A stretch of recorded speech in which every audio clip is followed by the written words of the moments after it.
credenciados. Perceba que é uma subdivisão muito grande. Nós temos diversos subgrupos dentro dos particulares em colaboração, dentro desses colaboradores. Então, agora nós vamos identificar quem faz parte de cada grupo para estabelecer a relação dessas pessoas com o Estado. Começando pelo primeiro subgrupo, que nós demos o nome de delegados ou delegatários, é preciso que a gente deixe claro que não tem nada a ver com os delegados da polícia, seja ela civil, seja ela federal.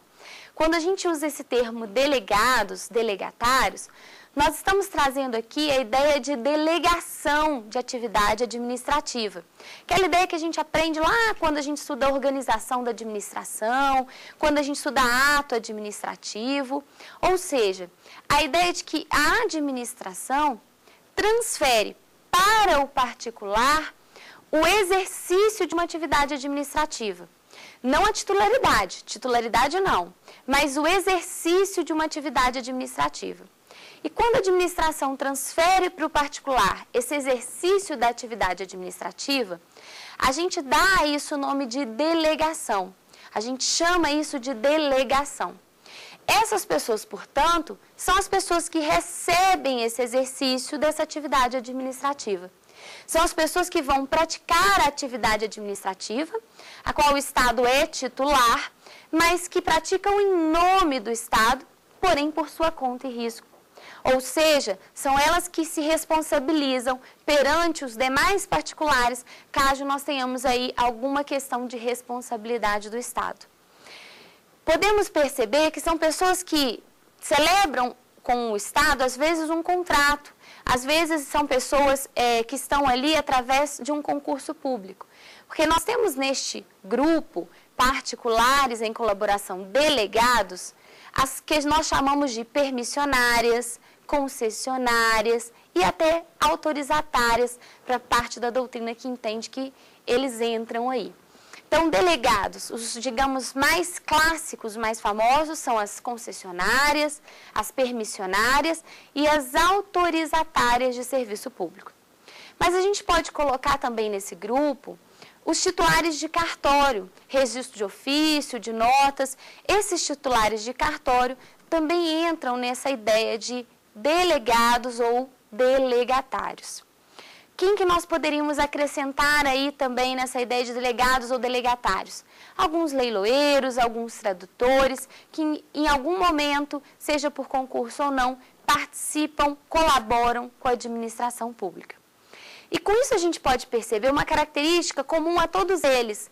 Quem remunera essas pessoas não é o Estado. Quem remunera essas pessoas são os particulares, quando pagam, por exemplo, as tarifas do cartório, tarifas, por exemplo, em concessões, onde você tem um pedágio, você vai pagar aquela tarifa de pedágio. Portanto, a remuneração aí não é diretamente prestada pelo Estado, é prestada pelos particulares. Fechando, então, essa ideia desse grupo, nós podemos dizer que são delegados ou delegatários, porque exercem atividade por delegação, concessionárias, permissionárias, autorizatárias, leiloeiros, atuantes nos cartórios, remunerados pelos particulares, não pela administração. Segundo grupo desses particulares em colaboração, e nada se confunde com esse primeiro que a gente acabou de ver. O segundo grupo é chamado de honorífico. Por que honorífico? Porque eles possuem honrabilidade. Honoríficos porque eles exercem uma função pública muito relevante, uma função pública muito importante. Eles exercem o que a gente chama de munus público. Munus público. Quem que faz parte desses honoríficos? São os jurados, são os mesários, são aqueles que prestam serviço militar obrigatório, conscritos. Então, são pessoas normalmente convocadas pelo Estado a prestar uma função pública muito relevante, uma função pública muito importante para o Estado. Nesse caso, a gente percebe que eles não têm uma remuneração pelo aquele trabalho prestado. Eles não têm aí nenhuma contraprestação em razão daquela atividade que eles estão fazendo para o Estado. E aí, nesse momento, talvez vocês possam pensar, mas professora, o jurado, eu consigo visualizar, ele não recebe nada, eu já fui jurado. O mesário, realmente, ele não recebe nada. Tirando aquele lanchinho que ele recebe, que ele fica ali o dia inteiro, não é verdade? Ele não recebe nada. Mas o que presta serviço militar obrigatório recebe sim. Você está falando que ele não tem nenhuma contraprestação, mas ele recebe o soldo. Eu estou nessa fase da minha vida e eu estou recebendo o soldo. Olha, o soldo, ele não tem essa característica de contraprestação pelo trabalho prestado. Daí, a possibilidade do soldo ser inferior ao salário mínimo. Se o soldo é inferior ao salário mínimo, a gente já tem que saber que ele não tem essa ideia de contraprestação por trabalho prestado, ok? Então, esse grupo de honoríficos são pessoas que não têm aí um pagamento pelaquela atividade prestada ao Estado. Acho que com isso a gente consegue diferenciar bastante os honoríficos dos delegados e dos delegatários. E com isso a gente também consegue visualizar uma característica deles que é muito próxima ao outro grupo que nós iremos estudar, que são aqueles chamados voluntários, né? O nome já diz tudo, eu sou voluntário, eu vim aqui porque eu quis, eu não fui convocado como os honoríficos, eu vim por vontade própria. E aí, nesse caso, os voluntários também não recebem, se assemelham aos honoríficos porque não recebem contraprestação. Eles foram ajudar o Estado, mas eles se distanciam dos honoríficos, porque os honoríficos são convocados. Se você não for, você vai sofrer as sanções legais. Os voluntários não. Parte de você. Você tem a vontade de ajudar o Estado, de participar de alguma conduta estatal. Nós temos diversos exemplos de voluntários. Atualmente, a gente vê bastante propaganda dos amigos da escola, aquelas pessoas que vão auxiliar, ajudar as pessoas nas escolas públicas. Então, amigos da escola é um grande exemplo dos voluntários, ok?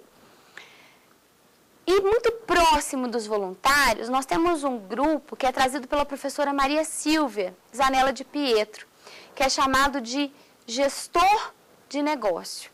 A professora Maria Silva chama de gestor de negócio aquele que é voluntário, porque parte dele, ele se oferece, ele é quem vai atuar porque ele quis, sem nenhuma contraprestação. Mas então por que não seria chamado de voluntário? Porque ele difere do voluntário em relação ao momento em que ele se oferece, em relação à circunstância na qual ele participa ajudando o Estado. O gestor de negócio é alguém que se oferece numa situação emergencial. Naquelas situações de calamidade, de situações urgentes, periclitantes, se você se oferece nesse momento, você é chamado um gestor de negócio. Então, esse problema que nós vivenciamos no Nordeste do país, e estamos vivenciando em tantos outros lugares do país, de alagamento, de enchente, onde as pessoas precisam de ajuda, não só do Estado, mas muitos particulares se oferecem. Os particulares que se oferecem ali, nessa situação emergencial, nessa situação de urgência, não são chamados voluntários, são chamados gestores de negócio. E com isso a gente consegue diferenciar o voluntário do gestor de negócio. É a circunstância, é a emergência, é a necessidade que faz a diferença dos dois. Para fechar esse grupo, particulares em colaboração ou colaboradores, o último é o que a gente chama de credenciados. O grupo dos credenciados é um grupo que é um grupo mais teórico, mais trabalhado pelos livros, mas que a gente não vivencia isso muito na prática, a gente não observa isso tanto na prática, porque na prática quem normalmente pratica a atividade deles são os próprios servidores. Professora, me clareia essa ideia desses credenciados. Ocorre que, às vezes, a administração credencia uma pessoa para que ela atue em nome da administração.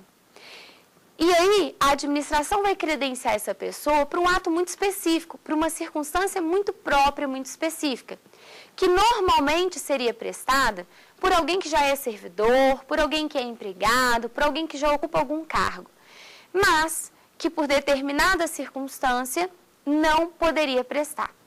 O exemplo clássico disso é a situação dos pequenos municípios pelo país.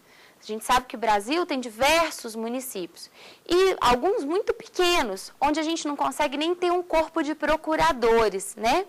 Então, você imagina um município desse tendo um problema aqui no STF, tendo algum processo no STF. Esse município não consegue nem ter um corpo de procuradores, às vezes ele tem um e algum assessor, às vezes ele tem dois. Esse município não vai ter condição de manter em Brasília um procurador, nem de ficar enviando o seu único procurador para Brasília todas as vezes que precisar olhar o processo, argumentar no processo, tomar alguma providência no processo. Então, o que esse município faz? Esse município credencia algum advogado aqui em Brasília, para que esse advogado atue em nome desse município. Daí a gente dizer que são credenciados para esse processo específico.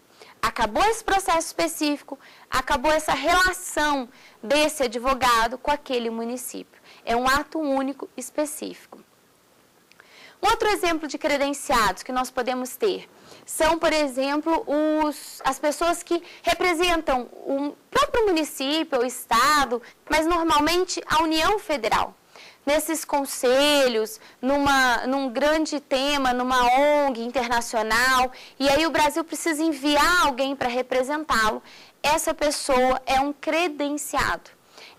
A União Federal credencia para aquele ato único, naquele congresso, ou naquela reunião daquela ONG específica.